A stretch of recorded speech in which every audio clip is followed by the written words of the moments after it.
Okay, this is, I believe, the third dinosaur drawings of the month. This is for October of 2022.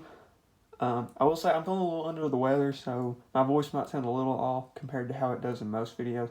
But I think it's just allergies, so I don't think it's anything that serious. But um, also, if you haven't seen these videos before, these are just some videos I do where I go over some of the drawings I did of the month. I'm not a great artist by any means, but I do like showing off my art, even though it's not that good. But all my art is either prehistoric animals or mainly dinosaurs, but obviously some some non-dinosaurs as well. And each of these, um, I like I said, I did this month, and I guess let's just get right into it. So we'll just go in order of how I made them. So first off, we've got an adult velociraptor squaring off with the protoceratops. And the first two drawings I did this month were similar to the first video in this series, meaning like they're the own pen and drawn, like these were from memory, like without, so these were no color, without really basing them off any figure at the time.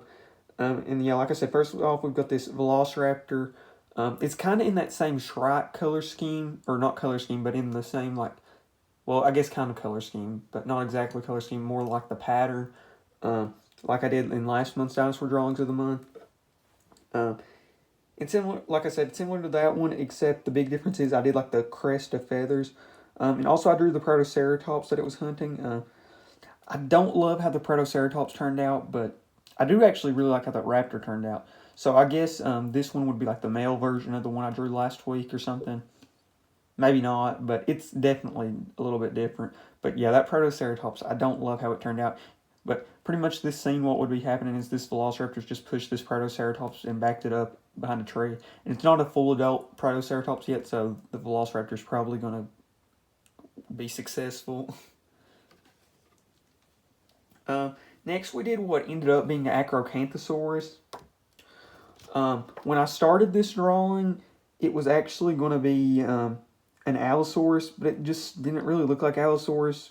And where I was using pen, I couldn't really go back, so I transitioned to Acro. And the pose was originally going to be like the Allosaurus going for some small herbivore like Dryosaurus, but when I changed it, I ended up going to a baby sauropod.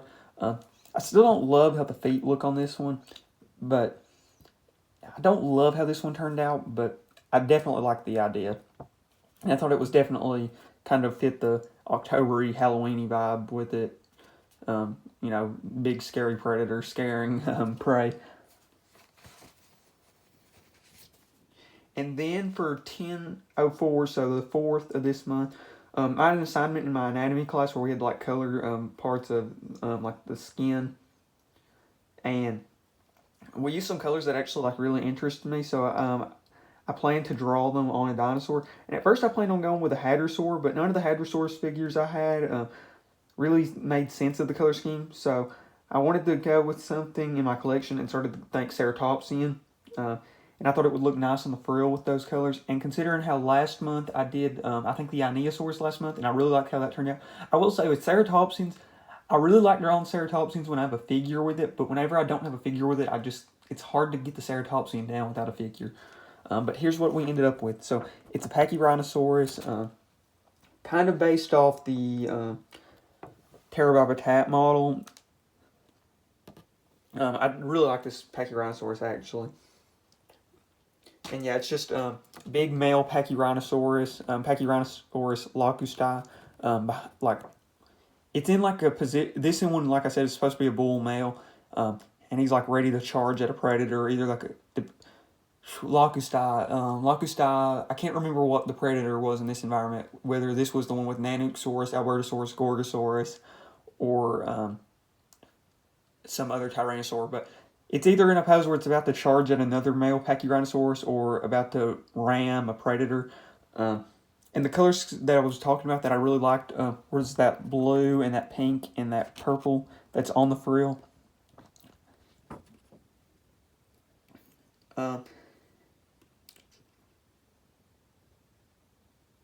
Oh yeah, this was the Pachyrhinosaurus locustai is the one that lives in the formation where they're not for sure with Tyrannosaurus. It's the one that's got the indeterminate fossils that they have put as an Albertosaurine, but they're not sure which one. Uh, Whether or not it's Albertosaurus, Gorgosaurus, or something completely different, but that's what the one that lived with locustai was. And like I said, this one's supposed to be a bull male. And one thing that I did that I thought was really cool with this one was on the bone, like the boss on the skull and like the little like spike on the front, they were supposed to be all black, but where this one's been fighting so much, it's got like blood like dried on it, which I thought was a cool look. Oh, and one thing also, I did the body kind of slightly fuzzy, uh, with like a layer of like feathers on the back of the animal, which I believe is completely reasonable speculation. Just because, it's a dinosaur that lived up very far north, so if any ceratopsians were going to have some slight feathers, Pachyrhinosaurus was a good bet. Next up, we have on 10/14/22, I did this Cryolophosaurus. I had Cryolophosaurus on my mind because I was considering doing a top 10 favorite theropods video. So I drew the Cryolophosaurus. The body went well, but I struggled with the legs. I ended up redoing them a lot. I got to a point that I kind of liked, but I still don't know. I definitely think these are better than what the legs look like on the Acro, though. And I went with almost like a greenish camo-y color, which I thought was cool. And then I went with a bright red color. It looks really dark, actually, but it was supposed to be brighter red, but it turned out really dark, which actually kind of looks pretty cool. And this was based off the Terravivitat model as well, just in a very different color scheme to they're both green, and I went with the red crest, but instead of doing like the red spots and lines and the darker green, I went with a more solid green and then went with patchy colors. But I definitely like how that one turned out, actually. And then I really wanted to draw a Tylosaurus after getting the Carnegie figure, so if you saw that video, you've already seen this drawing. And that being, what I drew was a Tylosaurus, based off the Carnegie model, attacking a Cretoxyrhina that's attacking a school of some sort of bait fish.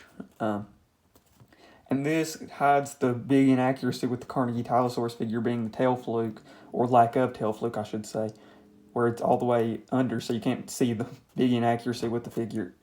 But yeah, I really love that figure. I'll show it off here really quick, but like I was saying, the only big problem with this figure, if you didn't see that review, and I'll put a link to that video, is the lack of the tail fluke, which this is what the tail fluke should look like on the Collectae Mosasaurus. And speaking of Mosasaurus, on 10/16/22, I had some more of those all in black and white drawings, and I chose Mosasaurus for the first one.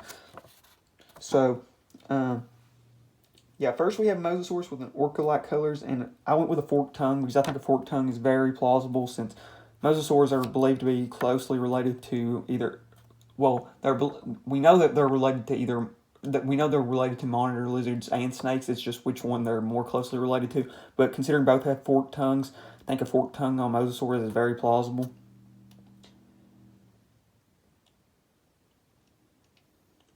And if I didn't say, I went with a orca-ish color scheme, but this one really wasn't based on a figure, but I guess it kind of had some inspiration from the Collectae model, even though I didn't have the Collectae model in hand when I was drawing it. Next, I drew a least ichthyes with a diver. I'm not for sure at all on if the scale is really right on this. I don't know if that person's too big, too small. If I had to assume, he might be a little too small, the person, but I'm not for sure. But somebody was saying something about really large fish, so least ichthyes came to mind, and that's what we've got. Oh, and the color scheme's almost like, if you know what a striped bass is, it's kind of like that, where it's got just the big long stripes. It's got 2 full stripes and then 2 rows of dash stripes. And then we drew one that I messed up on, and that was the Xiphactinus. I really like how this part of the body turned out. The fins, I think I kind of messed up on, as far as location, but the skull I completely messed up on. But I did want to show that off just because I do want to show off some of my mess ups, because this one isn't horrible, but I ruined it with the head. I'll just be completely honest. Then we drew one that I actually really liked on 10/25/22. So I've been thinking about that upcoming controversial cases of the Nanotyrannus versus juvenile T-Rex. So I drew a medium-sized late Cretaceous Tyrannosaur, and it can be whatever you want it to be. It can either be Nanotyrannus or juvenile T-Rex. So this is the second video where I've kind of hinted at, I'm not going to say what my opinion is on it, but you'll find out pretty soon. I have a set opinion on it.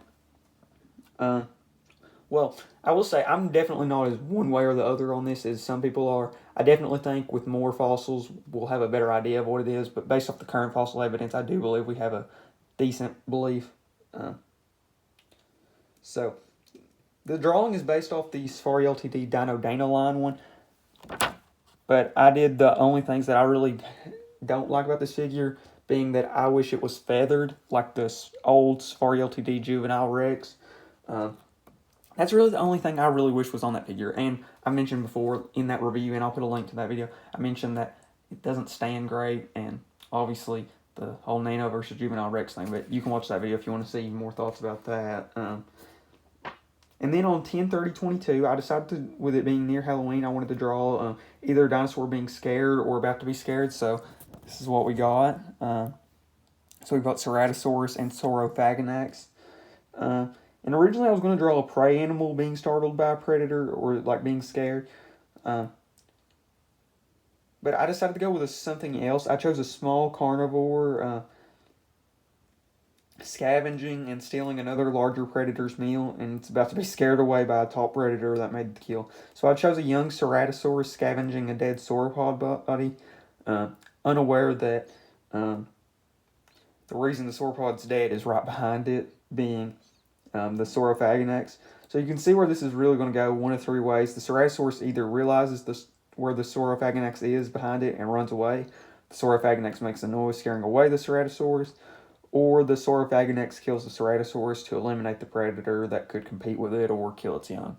But obviously, this Ceratosaurus is not going to try to fight this Saurophaganax that's substantially larger than it, because it's pretty obvious what would happen to it. And Ceratosaurus might not have been the smartest dinosaur, but it's definitely smart enough to know that it should not mess with a predator this much larger than itself. And like I said, this is a young Ceratosaurus too. This is not like a large adult one. This is a small Ceratosaurus, and this is an adult Saurophaganax. And one really cool thing I think about this Saurophaganax is the body color is like a tiger's. It's supposed to be orange with black stripes, but where this one's been feeding, it's just gorged on this sauropod, and its face has gotten like bright red, covered in blood, where it's just been eating. So yeah, it's coming back to finish its meal, but this Ceratosaurus is about to have a little scare if it doesn't realize what's happening. And that was like, I know how I said that one's 10/30/22. That one was really 10/29/22, but it was so late that the calendar said 10/30/22. So, but these ones were actually during the day on 10/30/22. Oh, and that Ceratosaurus was kind of based on the Safari model. Not exactly, but kind of. I didn't really have it up while I was drawing, but it definitely did play a part in my mind while I was drawing it. And then we have the final three drawings. So first I wanted to draw a theropod sitting, because I've been thinking about that Collectae Daspletosaurus, the one that's sitting down. And at first I was going to draw a dinosaur or a theropod sitting down like over a carcass, but I ended up going a different route, and this is what I ended up doing.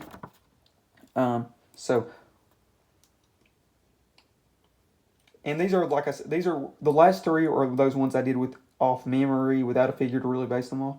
So yeah, I went with this theropod sitting, and usually whenever I'm like trying a new concept with a dinosaur, or specifically a theropod, I just do the one that I think I'm the best at drawing, so I went with Albertosaurus. So I drew Albertosaurus sitting, and like I said, I was originally going to go with it sitting in front of a meal, but I decided to go with something different, and I went with it baby sitting. So like a African lion relaxing while if you've seen like the nature documentaries where there's like a male lion and all the cubs are just playing around, and sometimes they'll like play with the adult male. It's like that, except this Albertosaurus is just relaxing, guarding the young, while the baby Albertosaurus just play And the mother's obviously, so this is supposed to be a large female Albertosaurus, and it's just watching, making sure no small predators come. And then we have the last two. So next I drew this Lambeosaurus. I actually really like how this one turned out. And I've been thinking about that PNSO Lambeosaurus, so I drew this Lambeosaurus with a kind of similar body pattern. Definitely not exactly the same, but like it has those big, large spots like the PNSO one has.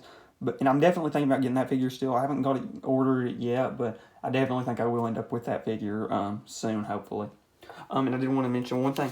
The Albertosaurus, there's a tree right behind it, and the only reason is because, like the lions, I was thinking that when I drew this, I was thinking so much about the African lions, where it's like super hot and they're just trying to get in the shade, so that's why I did a large tree right there.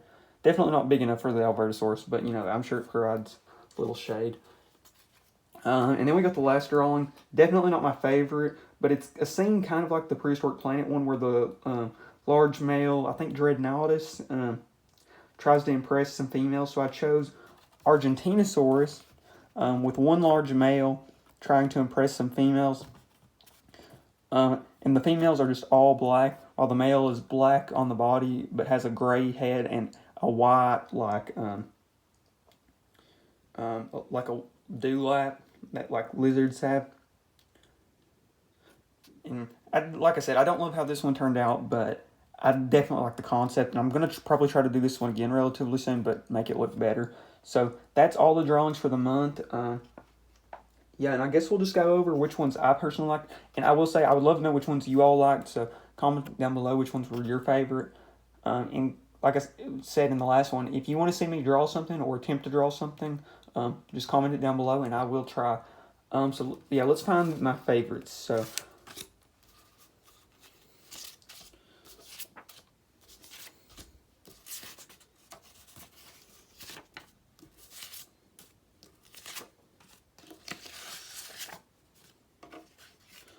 okay, these were the ones that were not my favorites for sure. The Acro drawing, the Velociraptor Protoceratops drawing, the Zephactinus. The Zephactinus is probably my least favorite just because how inaccurate it is. The Ichthys and the Argentinosaurus, those were my least favorite. But then out of these ones, really any could be my favorite. Probably just depends on the day. So the Pachyrhinosaurus, the Cryolophosaurus, the Tylosaurus, the king of the food chain. That's what I called him because he's eating a predator that's eating fish, so king of the food chain.